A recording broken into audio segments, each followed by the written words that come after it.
Good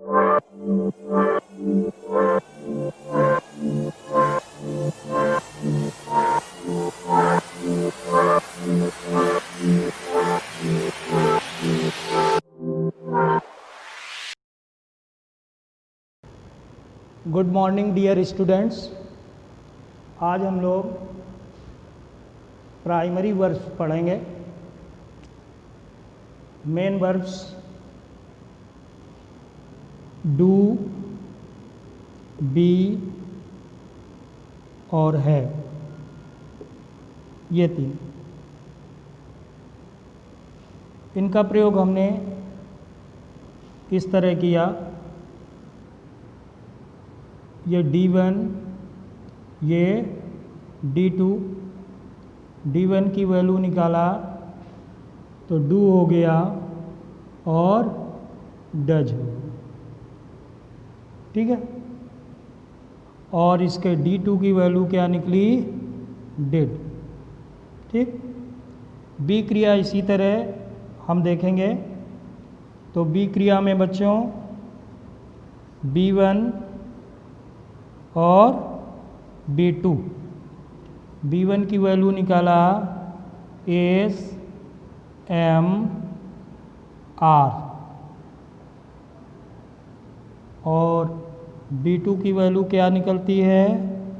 was और वर, okay. इसी तरह हैव का देखिए। हैव की जब वैल्यू निकालेंगे तो H1 और H2 से प्रदर्शित करिए। H1 में हैज़ या हैव और H2 में हैड, ठीक। ये तीन प्राइमरी वर्ब थी।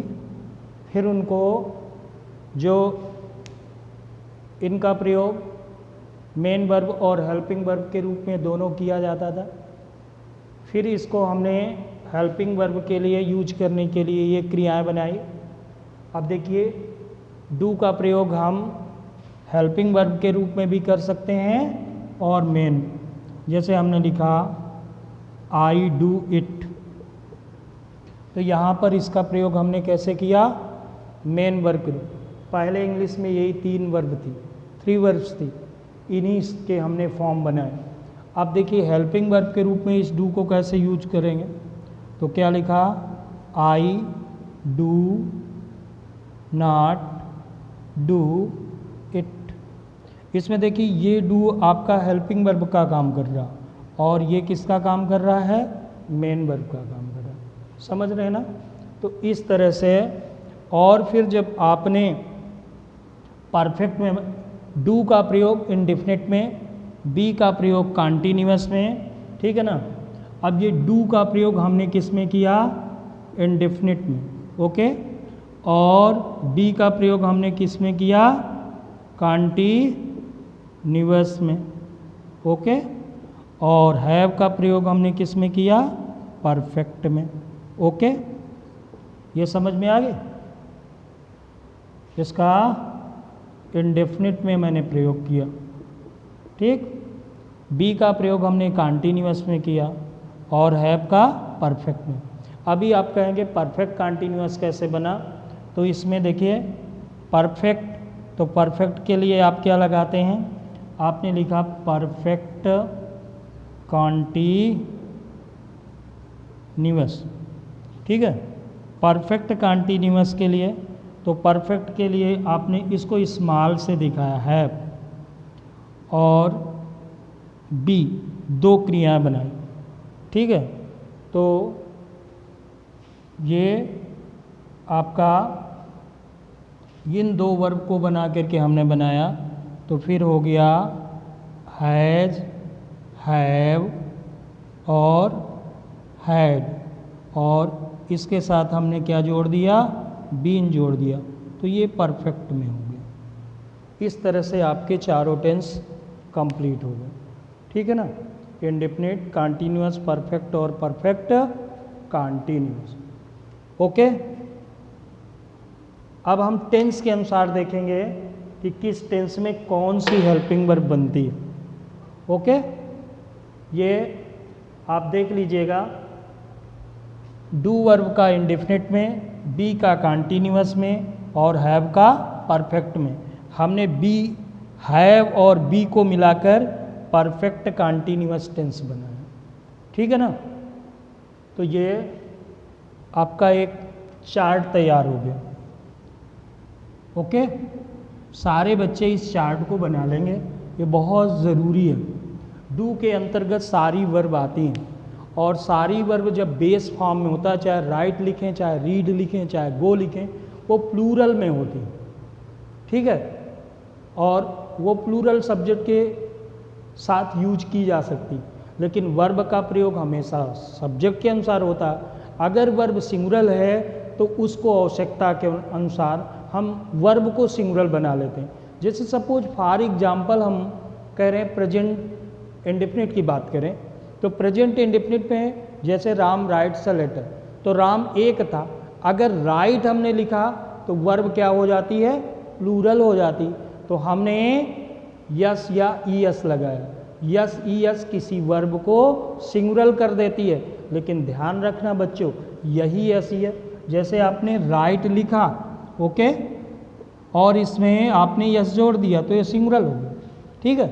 अब वहीं देखिए, इसी यस यस को जब हम नाउन में लगाते हैं, सपोज आपने बुक लिखा तो बुक्स कर दिया तो प्लूरल हो जाएगा।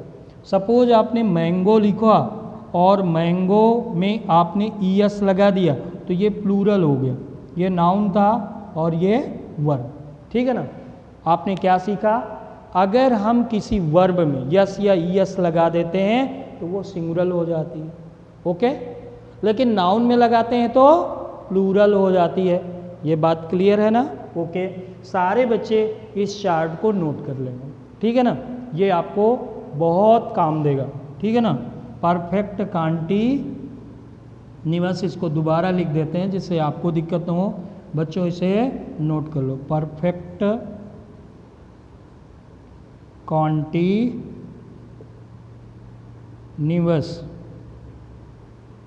ठीक है। जगह थोड़ी कम है, स्पेस कम है, इसलिए हम इसको साइड में ही रहने देते हैं। आप कॉपी पर जब नोट करेंगे इसे तो पूरा लिख लेंगे, ओके। ये चार्ट बहुत ही इम्पॉर्टेंट चार्ट है बच्चे। कैसे ये तीन बेसिकली हमारे पास वर्ब थी जिनसे हमने इतनी सारी वर्ब बनाई। तो जो मेन वर्ब्स थी वो डू थी, जिसका हम इंडेफिनिट में प्रयोग करते थे, बी का हम कॉन्टिन्यूअस में प्रयोग करते हैं, हैव का हम परफेक्ट में करते हैं। और परफेक्ट कॉन्टिन्यूअस बनाने के लिए हमने हैव और बी को लिया। जब हैव को लिया, हैज हैव के साथ या हैड के साथ मैंने बी को परफेक्ट फॉर्म लिख दिया। जैसे राइट के साथ रिटर्न लिखा तो बी का क्या कर दिया, परफेक्ट फॉर्म बीम लिख दिया। क्या लिख दिया, परफेक्ट फॉर्म बीन कर दिया। तो ये चार्ट प्राइमरी वर्ब्स की, आपको ये तीन प्राइमरी वर्ब्स थी, बाद में उनको हमने एक्सलरीज बनाई, हेल्पिंग वर्ब बनाई, इस तरह से। तो कैसे वर्ब बनी, कैसे इतनी वर्ब हुई, तो मैंने आपको इसमें बताया। अब हम आपको बताएंगे किस टेंस में कौन सी वर्ब का आप प्रयोग करते हैं, उसका चार्ट। ये चार्ट भी आप कॉपी पर जरूर बना लेंगे बच्चों, क्योंकि ये जब भी ट्रांसलेशन करेंगे, इंग्लिश में कुछ भी काम करेंगे, ये आपकी बहुत मदद करें, ओके। तो तैयार हैं आप, कैसे किस टेंस में कौन सी हेल्पिंग हम लगाते हैं, एक ही जगह पर एक चार्ट में हम आपको बना के बता रहे हैं। सबसे पहला टेंस आपको पता है, अब हम नया चार्ट बनाएंगे और उस चार्ट में हम देखिए 3 पार्ट करते हैं, आप भी 3 पार्ट कर लीजिए। तो सबसे पहले हमारा टेंस आएगा, ओके। फिर उसमें हेल्पिंग वर्ब आप क्या लगाते हैं, ओके। और उस हेल्पिंग के साथ आपकी मेन वर्ब कौन सी चलती है, कौन सी मेन वर्ब लगाते हैं, ठीक है ना। ये आप चार्ट बनाएंगे मेरी तरह। ओके, कोई दिक्कत? बहुत ही स्लोली वर्क कर रहे हैं चार्ट बनाने में, आप भी स्लोली ही काम करिए, ठीक है ना, गलती नहीं करिए। सबसे पहले हमने लिया प्रेजेंट टेंस में 4 भाग होते हैं, इंडेफिनिट, कॉन्टिन्यूअस, परफेक्ट और परफेक्ट कॉन्टिन्यूअस। तो सबसे पहले हमने लिया कौन सा? प्रेजेंट। ओके, प्रेजेंट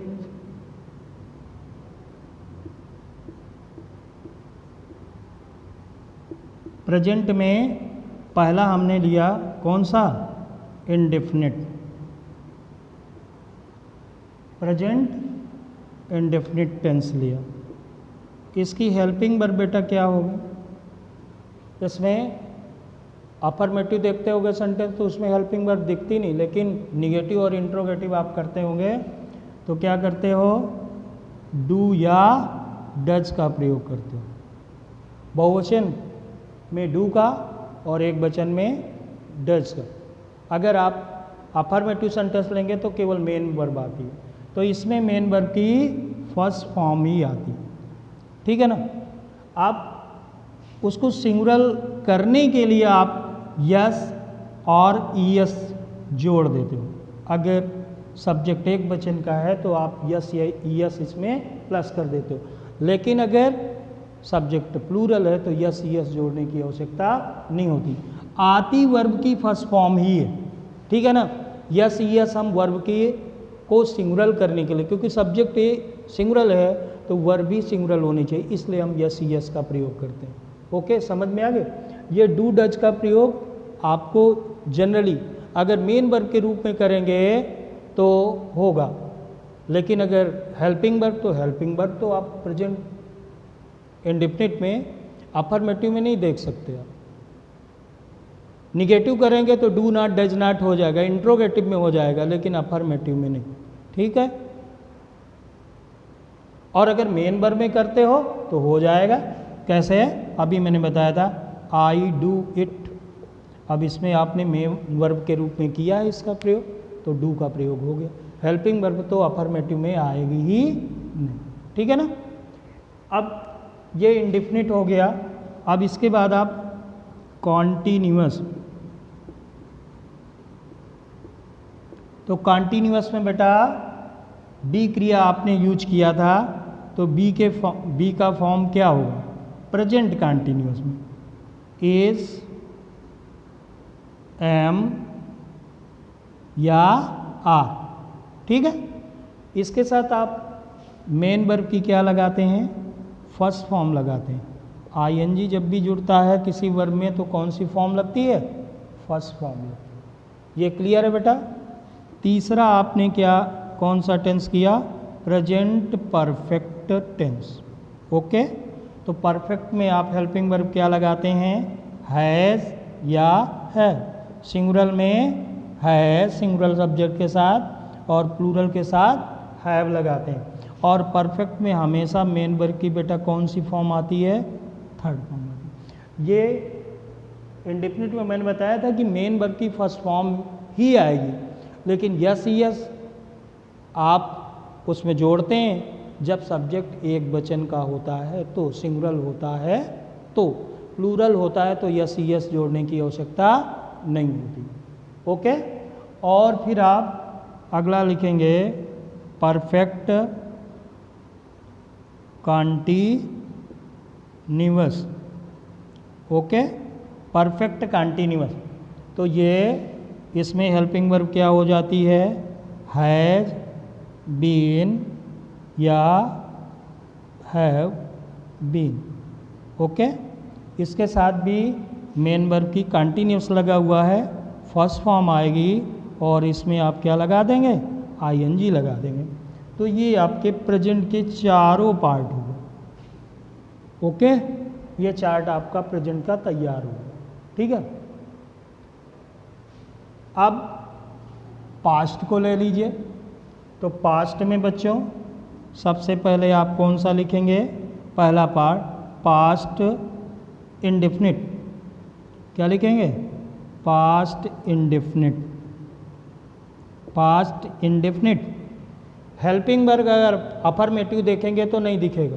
अफर्मेटिव में क्या हो जाता है, मेन वर्ब की अफर्मेटिव में सेकंड फॉर्म आती है, तो इसमें हेल्पिंग वर्ब इसकी डिड होती, ठीक है ना। और डिड के साथ आप मेन वर्ब की क्या लगाते हैं, फर्स्ट फॉर्म लगाते हैं। डिड के साथ मेन वर्ब की फर्स्ट फॉर्म लगाते हैं। अगर सेंटेंस में डिड नहीं है तो आप वर्ब की क्या लगाते हैं, सेकंड फॉर्म लगाते हैं। डिड के साथ मेन वर्ब की कौन सी फॉर्म लगाते हैं, फर्स्ट फॉर्म लगाते हैं। नोट कर लो बच्चों। तो इसमें डिड के साथ आपका मेन वर्ब की कौन सी फॉर्म आती है, फर्स्ट फॉर्म आती है। लेकिन अगर डिड नहीं है, ठीक है ना, या डिड के साथ लगाते हैं। अगर आपका नहीं है तो ऑब्लिक मेन वर्ब की क्या हो जाएगी, सेकंड फॉर्म हो जाएगी। समझ में आ रहा है ना। हेल्पिंग वर्ब इसकी डिड है। ओके, जब डिड लगाएंगे तो मेन वर्ब की कौन सी फॉर्म आएगी, फर्स्ट आएगी। लेकिन अगर आपका डिड नहीं है, डिड कट हो गया, सपोज मान लीजिए सेंटेंस में डिड नहीं है, डिड को आपने कट कर दिया, ऐसे कर दिया, तो फिर क्या आएगी, मेन वर्ब की सेकंड फॉर्म आएगी। ओके, डिड नहीं है, अगर डिड के साथ आप आते हैं, क्लियर है ना बात। अगर डिड यूज है तो उसके साथ मेन वर्ब की फर्स्ट फॉर्म आएगी। ओके, और डिड अगर कट हो जाएगा तो मेन वर्ब की क्या आएगी, ठीक है ना, सेकंड फॉर्म आएगी। अब पास्ट का देख लीजिए, पास्ट कॉन्टिन्यूअस। तो पास्ट कॉन्टिन्यूअस में बच्चों क्या हो जाएगा, हेल्पिंग वर्ब में वाज या वर हो जाएगा। और वाज वर के साथ आप क्या करेंगे, मेन वर्ब की फर्स्ट फॉर्म और प्लस उसमें कॉन्टिन्यूअस, तो क्या लगाएंगे, आईएनजी लगाएंगे। ओके, अब आपने इंडेफिनिट लिख लिया, कॉन्टिन्यूअस लिख लिया, अब क्या लिखेंगे बेटा, परफेक्ट लिखेंगे। ठीक है, तो परफेक्ट आपने लिखा, तो परफेक्ट में इसमें क्या लगता है, हेल्पिंग वर्ब में हैड लगता है। और हैड के साथ मेन वर्ब की कौन सी फॉर्म आती बेटा, थर्ड फॉर्म आती। क्या आती, थर्ड आती। अब परफेक्ट कॉन्टिन्यूअस ले लीजिए, ठीक है, परफेक्ट कॉन्टिन्यूअस पूरा कर लेंगे ना। ओके, अब इसमें क्या आएगा, हैड बीन। ओके, तो हैड बीन आया तो कॉन्टिन्यूअस है जब, तो इसमें मेन वर्ब की फर्स्ट फॉर्म आएगी और प्लस इसमें क्या आ जाएगा, आईएनजी आ जाएगा। ये आपका पास्ट टेंस में क्या हेल्पिंग वर्ब लगाते हैं और मेन वर्ब की फर्स्ट फॉर्म लगाते हैं, सेकंड लगाते हैं, क्या लगाते हैं, वो आपका चार्ट ये कंप्लीट हो गया। ओके, अब फ्यूचर का देख लीजिए बच्चों, मेरे पास जगह कम है तो फिर भी छोटा छोटा करके लिख रहे हैं। फ्यूचर में इंडेफिनिट में देखें तो इंडेफिनिट में हेल्पिंग वर्ब क्या आएगी, विल या शैल, शैल आएगी या विल आता है। और इसके साथ मेन वर्ब की कौन सी फॉर्म आती है बेटा, फर्स्ट फॉर्म आती, एमवी फर्स्ट। ओके, अब इस तरह कॉन्टिन्यूअस में देख लीजिए आप, कॉन्टिन्यूअस, तो कॉन्टिन्यूअस में आप देखेंगे तो शैल बी या विल भी आप यूज करते हैं हेल्पिंग वर्ब के रूप में। ओके, अब ये आपका इसमें कॉन्टिन्यूअस है तो इसके साथ मेन वर्ब की कौन सी फॉर्म आएगी, फर्स्ट फॉर्म ही आएगी, लेकिन उसके साथ क्या आ जाएगा, आईएनजी आ जाएगा। ठीक है, यहाँ आपने ये नोट कर लिया। नीचे बच्चों जगह नहीं बच पा रही है, इसलिए मुझे ऊपर लिखना ही पड़ेगा। ये ऊपर रब कर दें, एनी प्रॉब्लम, नहीं, इसको आपने नोट कर ही लिया होगा। तो इस तरह से कंटिन्यूअस हमने यहाँ लिखा, तो यहाँ पर क्या लिखेंगे, फ्यूचर परफेक्ट, फ्यूचर परफेक्ट। ये नीचे आ नहीं, दिखता नहीं, इसलिए मुझे ऊपर लिखना पड़ रहा। ठीक है ना बच्चों। फ्यूचर परफेक्ट में आप हेल्पिंग क्या लगाएंगे, विल हैव या शैल हैव लगाएंगे। ठीक है ना, विल और शैल लगाएंगे। और आपको पता है परफेक्ट में मेन वर्ब की कौन सी फॉर्म आती है, थर्ड फॉर्म आती है। ओके, बहुत अच्छे। अब आप लिखेंगे परफेक्ट